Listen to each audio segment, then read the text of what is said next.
What is up, good people of the world? I know what you're thinking. Why isn't this a Let's Write a Fantasy main theme or score review episode? And the reason is I'm still getting my stupid audio equipment, or rather, Sibelius, to work with my audio equipment. But in the meantime, rather than not giving you any content, I decided I have a terrible idea to listen to my old music. I haven't listened to some of my earlier tracks in a long time, and I think it would be fun to just listen and critique my old music. This is going to be very, very cringeworthy. Some of them aren't that bad, but some of them are really bad.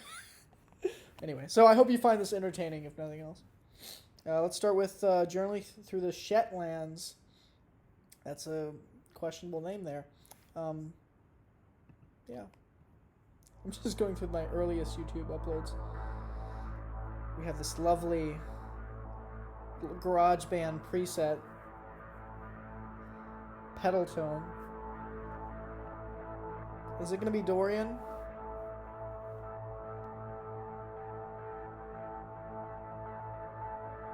Yeah. When I first discovered the Dorian mode, I was like, everything I'm writing is minor 1, major 4. KO and Ed. What does this even mean? I don't even know what this means. I don't even remember. I was such a pretentious kid.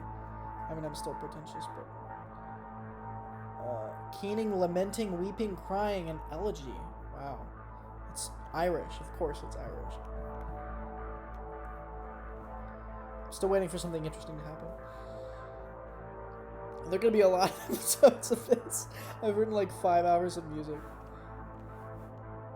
Most of it can't really be called music. This is so riveting. I'm so invested right now. Oh. This is going to have loops. I know this is going to have loops.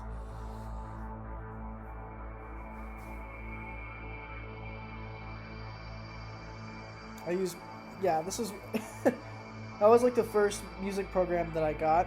I don't know if it was MuseScore or GarageBand, but one of the two. I think it was GarageBand because I learned sheet music later. And half of it is just throwing some loops down and putting some chords. I'm gonna get a water bottle. Oh, you hear that kick drum? About to start a dance club in here. Yeah, that's a loop.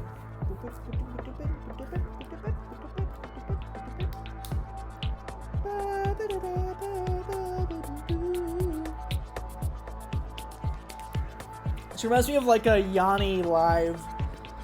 You guys ever seen Yanni in concert? He's a controversial figure. I actually quite like Yanni. He's a good melodist. But this totally sounds like he like does these things where it's like 80s, dance techno music, but then he has these great exotic players from all kinds of different countries, and he has them all play over these loops. Not everyone's cup of tea, but I find it to be quite enjoyable. I'm so bored right now. This frickin' track is awful.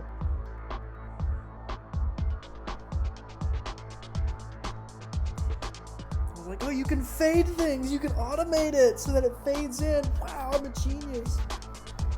Also, you gotta love these wallpapers. How many of these are there? Like, did I go and find like 10 wallpapers?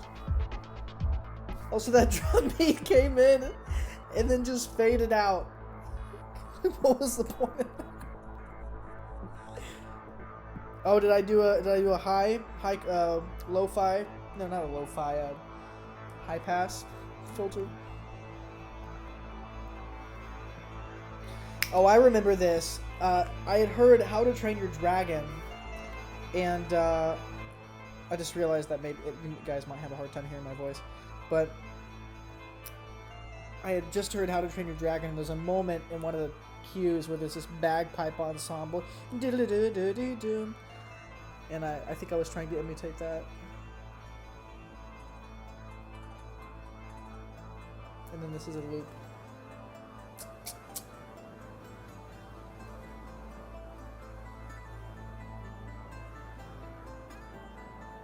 It's like harmonic changes, but just there's the pedal going on in the background.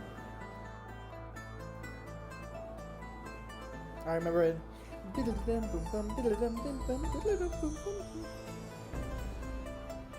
This is not me. That's why it sounds good.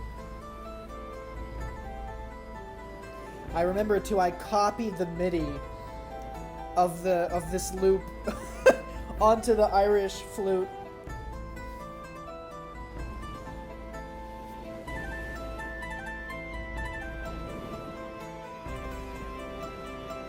Also gotta love the ocean sound effect.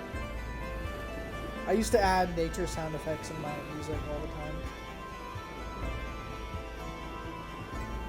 And I remember there's just an end. Boom.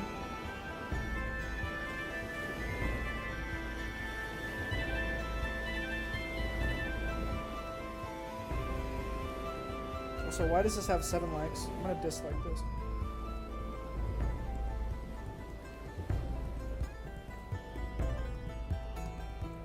There's boat rams.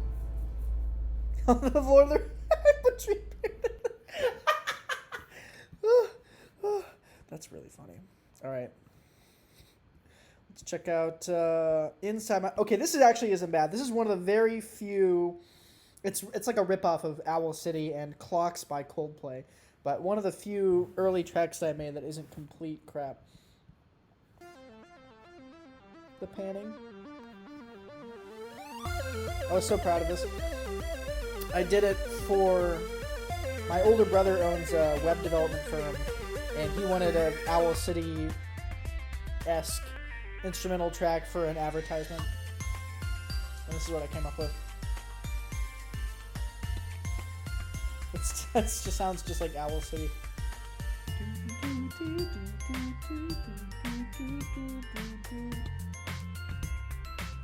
I was going to say it has a decent melody, but I don't know if you can call outlining a chord progression a melody. And then it backed off. Slightly different.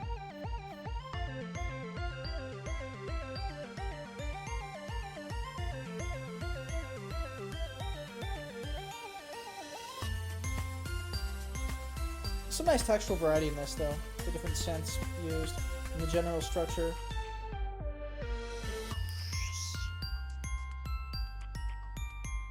It's that loop in the background. Because I didn't know how to write a real drum beat.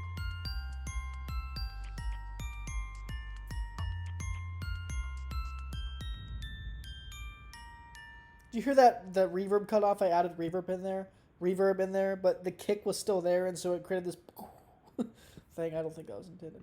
That was just my incompetence. Oh, I don't want to check out Droplets of a Parallel Reality. That's 9 minutes and 33 seconds of me just noodling on a synth. We could do Summer Fall Scenes. I don't want to watch that. That's pure cringe. This is also cringe. It's not terrible, but it's a really messy performance. Let's check out the Jesbian C.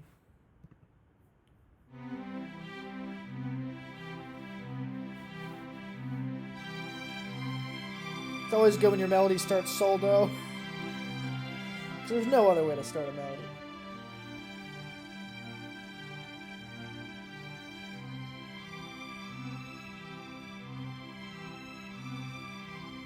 The second phrase is the same as the first, it's just up the octave.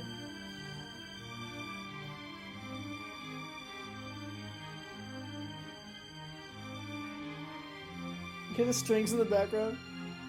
It's so bad. I was like, I want something cool here, but I don't know.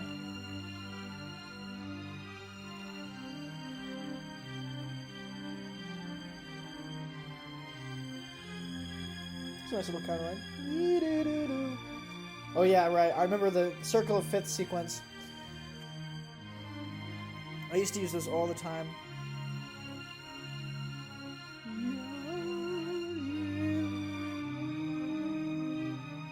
This isn't awful. It's pretty cheesy.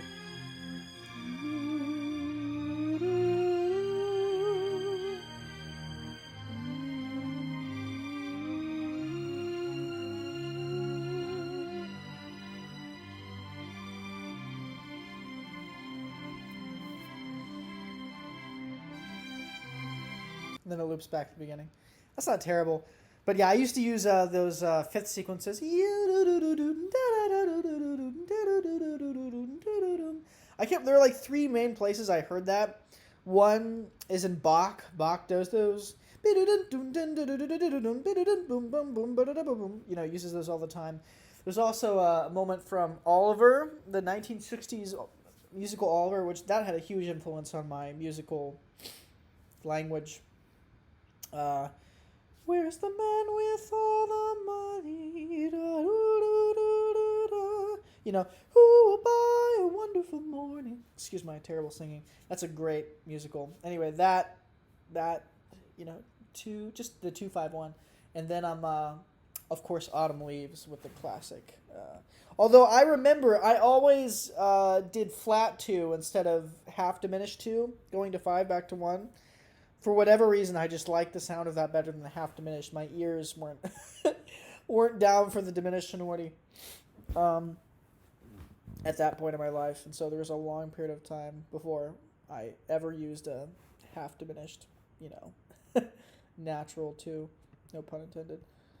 Okay, let's see. We'll probably do this for like 30 minutes, and then I'll have another episode of this. Crinklesteyer Village. How do I come up with these names? I should have called it Crinkleshire. Oh yeah, there's the James Bond progression.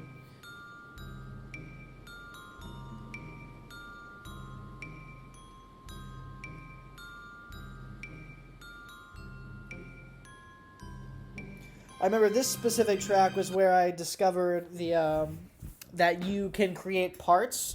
Like, first species counterpoint that you can. I'm grabbing my melodica. Where you can create parts that don't have the exact same melodic contour.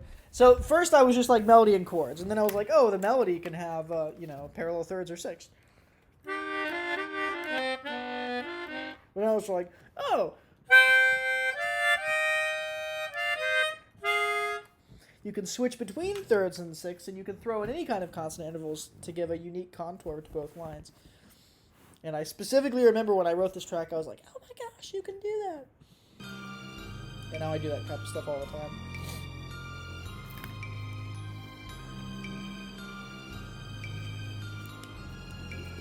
Here we go. Circle of fifths. No, actually no. Oh no, it's after this.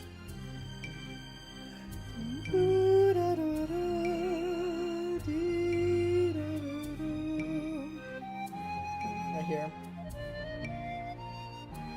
That's straight up Prince of Egypt.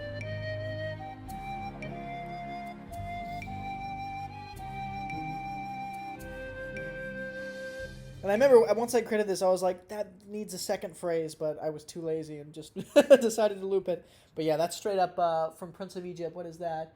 But oh, he Adonai, can you hear your people cry, cry, help us now in this dark hour. And that also right there, you do, yeah. That turned me on to the flat 2 going to 5. That one, yeah, there were like 3 places. Again, there always seems to be like, if I hear it in 3 different spots and I like it, then I just use it myself. So there's that. Help us now from the Prince of Egypt. I think that's Steven Schwartz and Hans Zimmer, if I remember correctly. But then the other place was Mahler's First, the 3rd movement, I think. The one that's like a gypsy and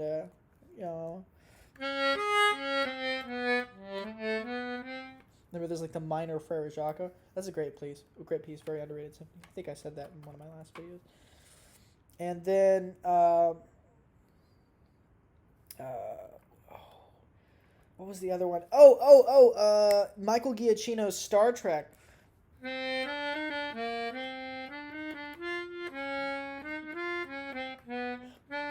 When I first saw that in theaters, I loved that. And I was like, what is that? Yada-dee-da-da-da. What chord is that? And it was such a crazy thing to me at the time, but I figured it out on the piano and was like, oh, flat 2 going to 5. Back when those things were novel. Goodness me. I mean, it's still novel. I still use it, but it's just funny. and then back to the beginning. Again, gotta love the snow crinkling in the background and the Skyrim wallpaper. Just ripping off other I'm just finding any wallpapers. I mean, I still do the same thing, but I try to find ones that are fair use, not associated with a game or film or anime, and or if it's a piece of art, get permission from the artist and put a link to their work in the description. But I think that's it for this episode of critiquing my old music. I'll probably do more of these because this was rather fun. So I hope you found that entertaining.